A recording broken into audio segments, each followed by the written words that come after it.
5 minutes whenever you're ready. Okay. We'll have 10 minutes of Q&A. Okay. So whenever you're ready. Well, good afternoon. My name is Jacques Fuqua. I'm the Executive Director for Global Programs here on campus, and I'm a stand-in for the Director of the International Student Scholar Services Office. But since that office comes under my jurisdiction, the staff voted that I would be the one to give the presentation. So, just want to give a real brief overview here, if I can. The one on top there may work. Yeah, let's just do it the old-fashioned way, shall we? There we go. So, while many folks think that much of what we do, and it is, but we exclusively deal with international students, right?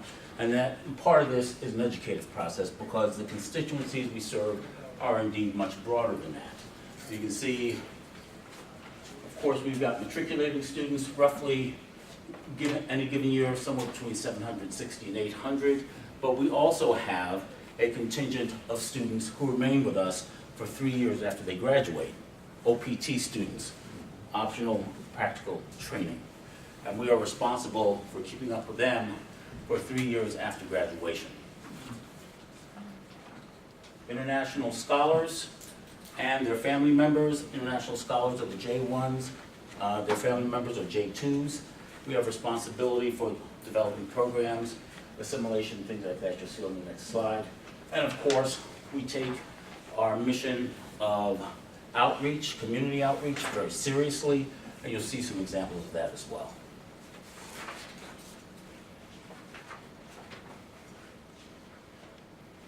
These are our functional areas within the International Student Scholar Services Office. I would say that of all these up here, probably this little area here are the most important.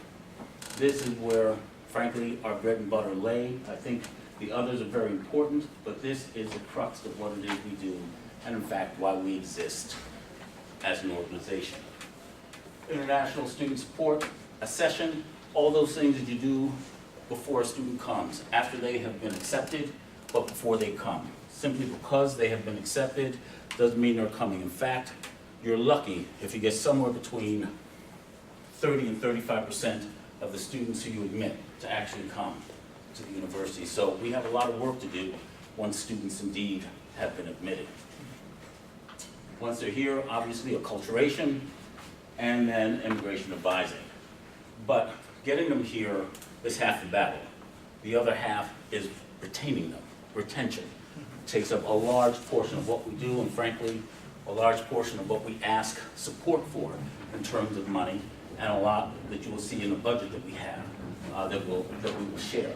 But these are some of the things that we're doing to help students feel at home, feel as though they are part of the larger campus fabric, and to keep them here, keep them happy, and to make this a meaningful opportunity for them to learn. And indeed, we are, in fact, their study abroad opportunity. And so we have responsibility to make that as rich as possible. Our outreach, we just had a great example of that earlier this week with the Global Cultural Festival. That's part of what we do. We are also, the IEW is the International Education Week. And of course, we're starting this because I think we've been remiss in not doing it, which is developing programs for offices that are interested to help build. No, go ahead. Just letting you know you have a minute. 1 minute. Good, I'm good. I'm a fast talker. J1, J2, we're starting to pay more attention to. We haven't paid a great deal of attention to our scholars. They're very important. So we're trying to build greater community between and amongst them. Professional development is also key to what it is that we do. And here, as you'll see in the budget that we hand out, this is basically what it is that we're asking, what the breakdown is. The largest portion is for staffing, because we do have some big staffing requirements. Some things we're able to fund ourselves through student fees, others we can't.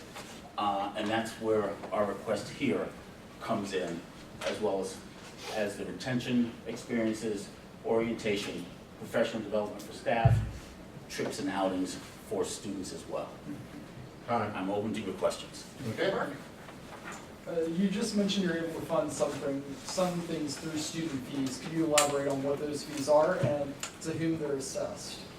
Well, I don't know to whom they are assessed. Well, they are OPT, right? OPT is one, optional practical training.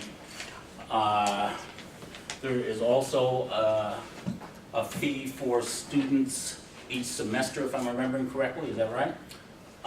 That is provided to us, in fact, to do things in the office like staff positions. So we created, because we had such a large influx of students, we created a new position for an advisor, international advisor.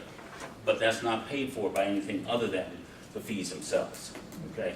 Some things that you saw here on the activities.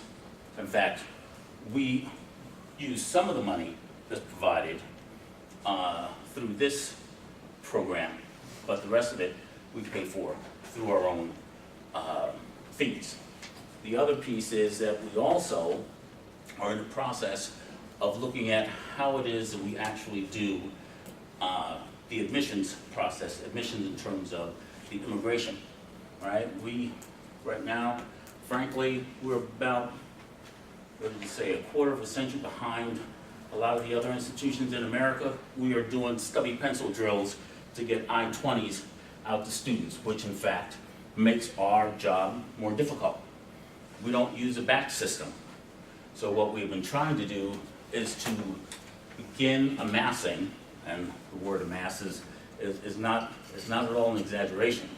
We're amassing some of this money so that we can pay for a program that we had in mind, Teradata, to help us move to a batch system so that we can begin to get these things out automatically. And it also helps, quite frankly, with the daily maintenance. It sends students alerts, warnings, gives us warnings that students may be out of status, with the numbers of classes they have. Right now, all that is done, a good deal of it is done by hand, and it takes a good deal of time. So I'm sorry. I'm sorry? Is that added into your budget, that Teradata thing? No, this is not part of that. No, we're trying, that's part of what we're trying to fund separately, Okay. outside of this particular area. I was just gonna ask how much that would cost. Well, that's a good question. The first year, and it's something you have to, essentially you subscribe to it. First year is somewhere between 25 and 27,000. Then each year thereafter is somewhere 15 to 19,000, depending upon what it is that you have actually put into your little program. But I think in the end, something like that would be useful for the university and its students.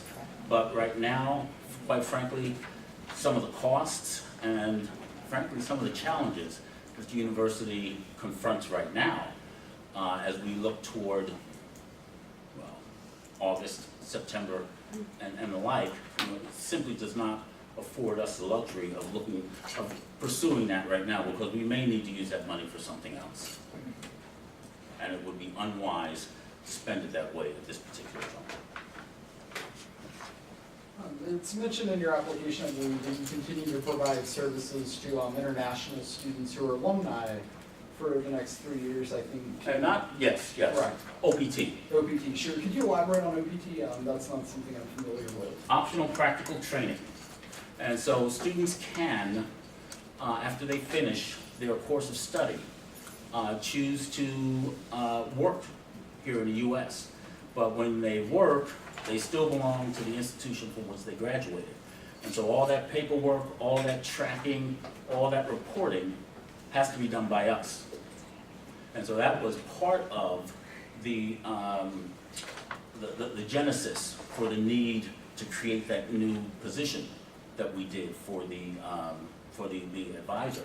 Because frankly, the administrative piece of that, and it's only been, and some of this has evolved over the past year, has really made it onerous. It can be done, and we certainly will do it, because we have to support the students, and we're here to support the institution in its globalization. But it does make things a bit more onerous in terms of actually trying to get this done. Is there an academic component to the OPT program? Like, do they become GAs? Are they in No, graduate school? so they work in industry. They may be in Dallas, they may be in another state, right? Anywhere in the United States, that is. And it depends upon where they can get a job, and, you know, they have to apply for it, get a new I-20, that sort of thing. But the key is, the government does keep up with them very closely, and they use us, along with everyone else, at other institutions to do that, through the International Student Scholar Services Office. Yes, sir. So I'm assuming that the relationship that the ISSS, Yeah, you're close, and ISSO office has with the accreditation of the university to a certain extent. QEP and like the influence that it'll have through like the Global Cultural Festival, Mhm. Lion presence and such as that. So is there any legal restrictions that, like for example, the Children's Learning Center has to have a certain percentage? Is there any legal restrictions of like how many international students from certain locations, staffing per students? No. Yes, Do sir. the OPT students give you any monetary support for this additional 3 years? Yeah, we had to when the Department of Homeland Security made some changes in the last year, last 18 months. And as a result, John Mark Jones and I discussed this, and we realized, again, just how onerous this was becoming. And so, yes, we did, I think we increased the OPT fee. Okay, so you guys get a little bit We of do. money, probably not as much to offset the expenses. You know, but. But you're giving it helps. something. Yes, we Okay. are, absolutely. Yes, sir. Given the budget cuts by the state legislature this year, what would you say are some more flexible areas of your budget request? I would say if we had to go back and cut the places, sadly, I would cut are probably the activities and student retention. Maybe, again, it kind of depends upon what we wind up with. Some of the professional development could be sucked up through my budget in the Global Programs Office, but, you know, we're kind of strapped too because I'm trying to, you know, I'm losing 2 students, I'm trying to hire somebody else, a full-time person. So, you know, we would need to tighten our belts, to be sure, but I think probably the first place I'd look to cut here. And not because it's not important, in fact, I think it is vital. I think it is indispensable to what it is that we do, but as you could see from the pie chart and the number of activities we have here, there's just a lot of things. But there are a lot of things because we really are committed to keeping these students where they are, which is right here. Got time for one more question if anybody has any.